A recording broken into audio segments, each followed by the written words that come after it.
Thank you, Ralph. Hi, have you decided who's going to go first? Did you flip a coin for that? No. Okay, all right, so you're both going to take questions. Okay. Can you guys tell me a little bit about, or like where you grew up, Port Jeff or Floral Park? Tell me about, your areas where you come from, a little bit about your town, how you like it, that sort of stuff. Well, personally, I like my town a lot. That's growing up Port Jeff Station. I think it's a great location. Just being on Long Island is awesome, having the beach around and everything, and there's a lot to do. It's always very active. I live right near the harbor, so there's a nice town to go out at night.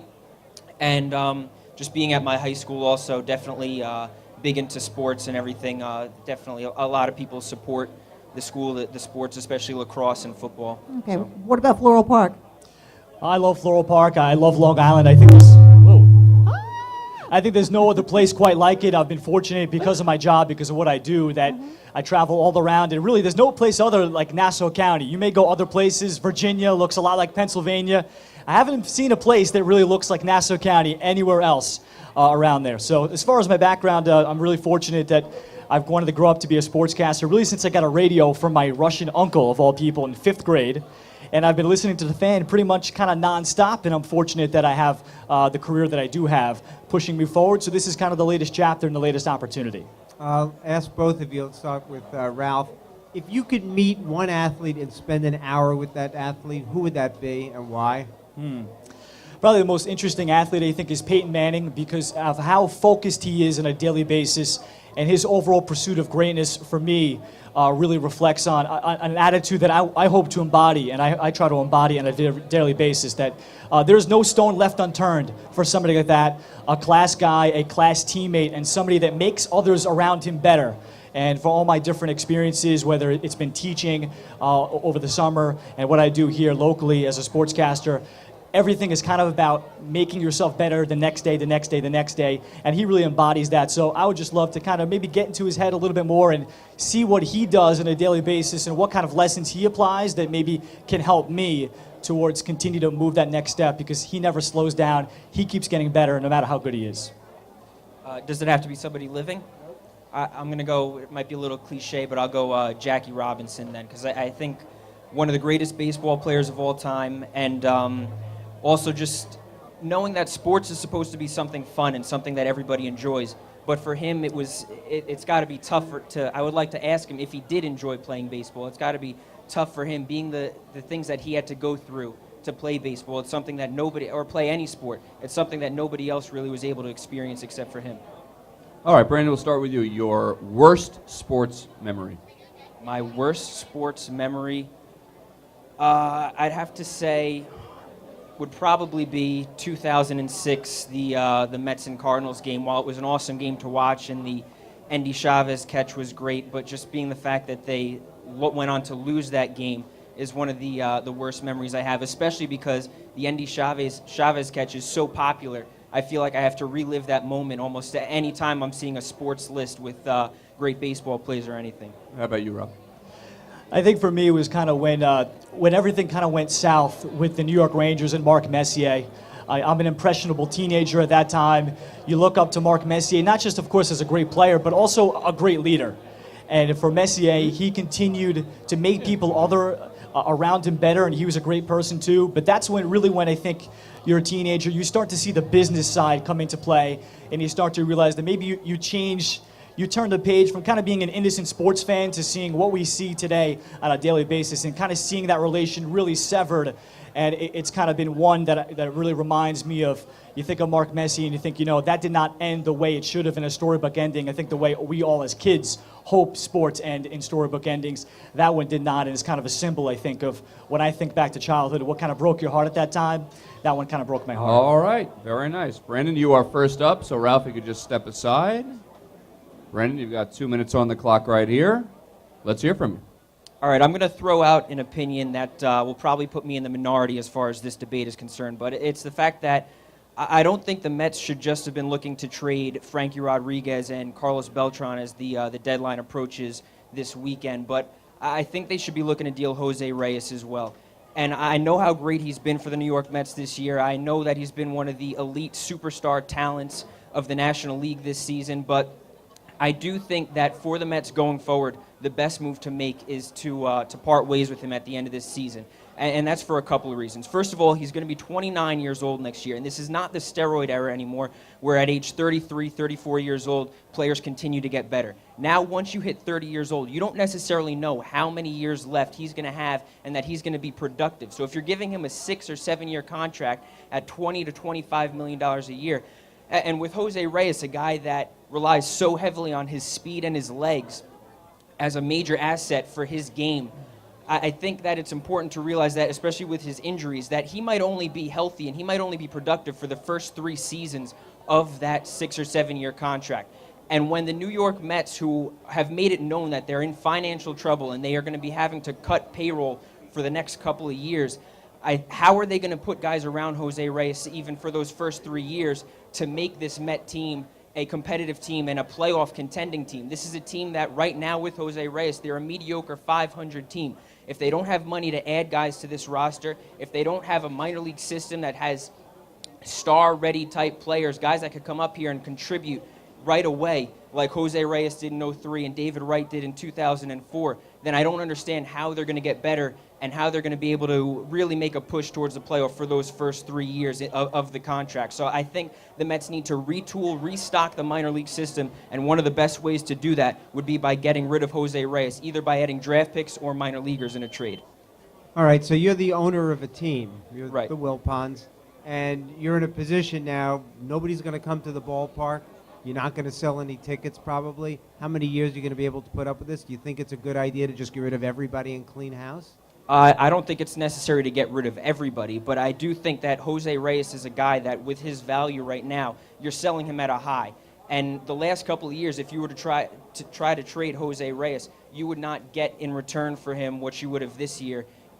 Even though he's a rental going forward, he's just batting .350. The way he's been playing this season, I think everybody's looking at him as much more of a superstar player than ever before. I think that trading him at a high makes most sense for the Mets. Now let's switch gears and talk about the Yankees. What do you expect the Yankees to do around the trading deadline? Well, I think if the Yankees could go out and get Ubaldo Jimenez from Colorado, I think that's something they really need to look at. It really depends, though, on what the Rockies are asking for. If they're asking for a price that's way too high, then obviously you might need to pass on that trade. But the thing for the Yankees is the fact that right now their number 2 starter is Bartolo Colon. Phil Hughes started today, and he struggled a little bit. You can't really rely on Phil Hughes as being the guy he was the first half of last year anymore. And Bartolo Colon, a guy that has not pitched a full season since 2005, I don't understand how you can really rely on him to be healthy and pitch well heading towards the playoffs when you need him the most. All right, give us 30 seconds on the Jets' outlook now that they signed Santonio, and what else do you think will happen? Well, I think it's still way too early to look at the Jets and kind of predict where they're headed for this season because there's so many other moves that have to be made.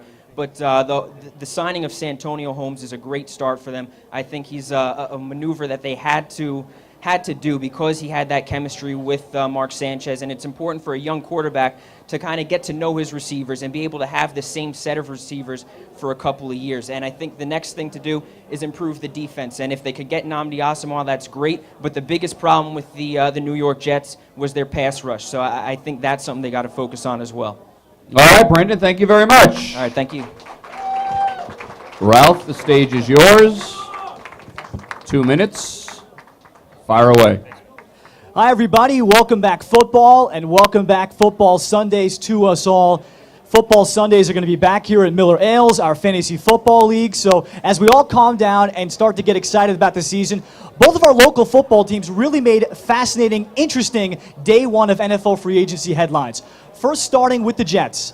It's been reported that there is real interest from both sides that Oakland Raiders Pro Bowl free agent quarterback Nnamdi Asomugha is very interested in signing with the New York Jets, citing reasons he's a contender and reasons maybe for his post-future career, which we'll get into. This is an opportunity that the Jets have to do every single thing possible to put out all the stops to pick up an acquisition like this. Imagine what the Jets might look like if they have 2 islands of Darrelle Revis and Nnamdi Asomugha on both sides. Jet fans, feel free to do a handstand about those possibilities. Rex Ryan's menu of blitzes and pass rushing packages would be geared up to the 9th level of all opportunities there. You might see the Jets put up one of the better defensive showings in their history. How does it change things?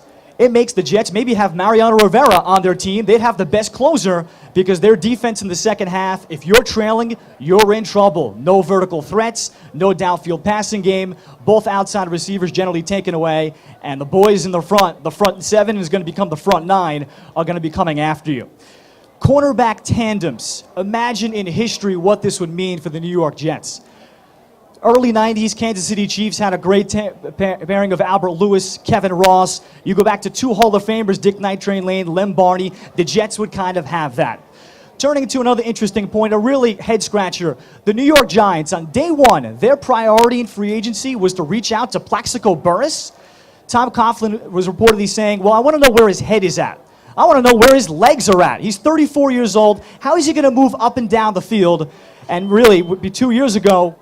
All right, Ralph, thank you very much. Let's stay on the Jets.